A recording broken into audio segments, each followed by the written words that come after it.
నిన్న YCP MLA Pinnelli Ramakrishna Reddy పాల్వాయిలోని ఒక polling బూత్లో ఆ ఈవీఎంని ధ్వంసం చేసిన ఘటన ఇప్పుడు దేశం మొత్తం చూసింది. దీని మీద క్రిమినల్ కేసులు నమోదు చేసి తక్షణమే అతన్ని అదుపులోకి తీసుకోవాలని చెప్పి ఇప్పటికీ ఎలక్షన్ కమిషన్ కూడా ఆదేశాలు జారీ చేసింది. ఇలా దరిద్రం ఏంటో తెలియదు కానీ వైసీపీ నేతల దరిద్రం. వీళ్ళ అధినాయకుడేమో లండన్ పారిపోయాడు, కోర్టు అనుమతి తీసుకుని లండన్ పారిపోయాడు ఎన్నికలు అవ్వగానే. ఇప్పుడు ఈవీఎంలు ధ్వంసం చేసినటువంటి పిన్నెల్లి రామకృష్ణారెడ్డి ఏకంగా పక్క రాష్ట్రం పారిపోయాడు. అక్కడి నుంచి దేశం వదిలి పారిపోవడానికి కూడా ఆ రంగం సిద్ధం చేసుకుని పాస్పోర్ట్లు కూడా సిద్ధం చేసుకున్నాడు అనే ఒకటే సమాచారం. అయితే పక్క రాష్ట్రంలో ఎక్కడ దొక్కున్నాడో తెలిస్తే ఆ అనే పరిస్థితి. ఏదైతే ఒక బాత్రూమ్ కమోడ్లు తయారు చేసే కంపెనీలోకి వెళ్ళిపోయి ఆ బాత్రూమ్ కమోడ్లు మధ్యలో దాక్కుని మనం సినిమాలో చూస్తుంటాం చూడండి, ఆ పోలీసులు వస్తే దొంగలు దొరకకుండా ఎక్కడెక్కడో దాక్కుంటూ ఉంటారు. అలాగే ఒక సంగారెడ్డిలోని ఆ బాత్రూమ్ కమోడ్లు తయారు చేసే ఒక కంపెనీలోకి వెళ్ళిపోయి అందులో దాక్కున్నట్టుగా పోలీసులకు సమాచారం రావడంతో వెంటనే ఆ పోలీసులు అయితే హుటాహుటిన అక్కడ బయలుదేరారు. అయితే అక్కడికి వస్తున్నారని తెలిసి మళ్ళీ అక్కడి నుంచి కూడా ఎస్కేప్ అయినట్టుగా తెలుస్తుంది. అంటే ఇలా నీచ చరిత్ర చూడండి. మళ్ళీ ఇలా అవినీతి పత్రిక సాక్షిలో ఏం చెప్తాడు, తెలుగుదేశం పార్టీ విధ్వంసం సృష్టించింది, నేను సిట్టింగ్ జడ్జితో విచారణకి సిద్ధం అంటవా? ఒరే దరిద్రులారా, ముందు మొన్న పాల్వాయి బూతులో ఈవీఎం బద్దలు కొట్టింది పిన్నెల్లి రామకృష్ణారెడ్డా కాదా? నువ్వు అది చెప్పు. సిట్టింగ్ జడ్జితో పెట్టాలా, సుప్రీంకోర్టు జడ్జితో పెట్టాలా, లేదా రాష్ట్రపతి దీన్ని విచారించాలనేది తర్వాత సంగతి. ముందు మొన్న పాల్వాయి బూత్లో ఈవీఎం బద్దలు కొట్టిన వెధవ ఎవడు? పిన్నెల్లి రామకృష్ణారెడ్డే కదా. పారిపోయిన వెధవ ఎవడు? పిన్నెల్లి రామకృష్ణారెడ్డే కదా. మరి నీ సాక్షిలో అసలు పోలీసులకేమో ఎక్కడున్నాడో దొరకకుండా వాళ్ళు వెతుకులాట ప్రారంభిస్తుంటే సాక్షి మైకి పెట్టుకుని అక్కడి నుంచి ఆ వీడియో తీసుకుని వస్తుంది. మరి చెప్పాలి కదా, బాధ్యత కలిగినటువంటి సాక్షి పోలీసులందరూ కూడా ఎతుకుతున్నటువంటి మోస్ట్ వాంటెడ్ క్రిమినల్ అయినటువంటి పిన్నెల్లి రామకృష్ణారెడ్డి ఎక్కడున్నాడో సాక్షి చెప్పాలి కదా. నువ్వు పోలీసులకు సహకరించాలి కదా. నీతి జాతి లేని పత్రికలో ఏం రాశావు ఈరోజు? ఇదిగో ఇక్కడ ఈరోజు ఒక వార్త వచ్చింది చూడండి, ఏమని రాశాడో చూడండి. ఇదే సాక్షిలో, నీతి జాతి లేని సాక్షిలో, అంతకు మించి అరాచకం, ఓట్ల లెక్కింపు రోజు విధ్వంసానికి పచ్చముఠ ప్లాను, పోలింగ్ రోజు హింసకు మించి భయోత్పాతం సృష్టించే పన్నాగం. ఇది అసలు ప్లాను వైసీపీది. సో ఇది బట్టబయలైంది. మొన్న పెట్రోల్ బాంబులు ఎవరి దగ్గర దొరికాయి? పిన్నెల్లి రామకృష్ణారెడ్డికి అనుచరుల ఇంట్లో దొరికాయి. అంటే ఈవీఎం బద్దలు కొట్టింది ఎవరు? పిన్నెల్లి రామకృష్ణారెడ్డి. రాష్ట్రం వదిలి పారిపోయి బాత్రూమ్ కమోడ్ల మధ్య దాక్కున్నది ఎవరు?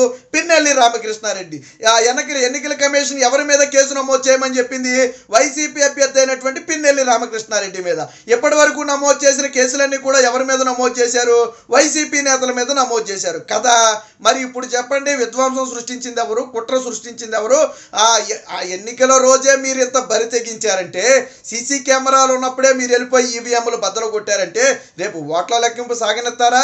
మీరు ఓట్ల లెక్కింపు కోసం వచ్చిన ఉద్యోగుల్ని బ్రతికి బట్టకట్టనిస్తారా? అసలు ఓట్లు లెక్కించడానికి ఉద్యోగులు ఎవడైనా, మీ గురించి తెలిసిన ఉద్యోగి ఎవడైనా సరే మీ నియోజకవర్గంలో మీ బ్యాలెట్ ఓట్లు లెక్కించడానికి ఎవడైనా వస్తాడా? మీ పోస్టల్ బ్యాలెట్ కానివ్వండి లేదా ఈవీఎం ఓట్లు కానివ్వండి లెక్కించడానికి ఎవడైనా వస్తాడా? మీరు ప్రాణాలతో బతకనిస్తారా? పిన్నెల్లి రామకృష్ణారెడ్డి ప్రాణాలతో బతకనిస్తాడా? ఏ ఎన్నికల అధికారైనా పిన్నెల్లి రామకృష్ణారెడ్డిని ఎదుర్కొంటాడా? ఎందుకంటే ఆ మనిషికి, అది మనిషి రూపంలో ఉన్నటువంటి నరరూప రాక్షసుడు. అంత దారుణంగా. పైగా ఆ రోజు ఆ పోలింగ్ బూత్ లో టీడీపీ ఏజెంట్ ఎవరైతే ఈవీఎం బద్దలు కొడితే టీడీపీ ఏజెంట్ అడ్డుకునే ప్రయత్నం చేశారో ఆ రోజే పోలింగ్ బూత్ లో హెచ్చరించండి ఎంత చూస్తానని బయటకు వచ్చాక గొడ్డలతో తల మీద పెట్టి నరికేశారు. అడ్డుకున్నటువంటి ఎవరైతే polling booth TDP booth agent ఉన్నాడో ఆ వ్యక్తిని తల మీద నరికేశారు. అంటే ఇంత దారుణమైన పరిస్థితి. మళ్ళీ సిగ్గు శరం లేకుండా పులి సింహాలని చెప్పి ఎలివేషన్లు ఎందుకు? పారిపోయి బాత్రూమ్ కమోడ్ల మధ్య దాక్కోవడం ఎందుకు? బాత్రూమ్ కమోడ్ల మధ్య ఎందుకు దాక్కోవాల్సి వచ్చింది మీరు? ఈరోజు రాష్ట్రం వదిలి పారిపోయి రేపు ఏకంగా దేశం వదిలి పారిపోవడానికి పాస్పోర్ట్లు ఎందుకు సిద్ధం చేసుకోవాల్సి వచ్చింది? మళ్ళీ మీ అవినీతి పత్రికలో ఏమని రాతలు రాస్తున్నారు ఈరోజు? అంతకు మించి అరాచకం అంట. ఇది వైసీపీ. పెట్రోల్ బాంబులు ఎవరింట్లో దొరికాయి? పిన్నెల్లి రామకృష్ణారెడ్డి అనుచరుల ఇంట్లోనే కదా. కత్తులు కటారులు ఎవరికి అన్వయంలో దొరికాయి? పిన్నెల్లి రామకృష్ణారెడ్డి అనుచరుల ఇంట్లోనే కదా.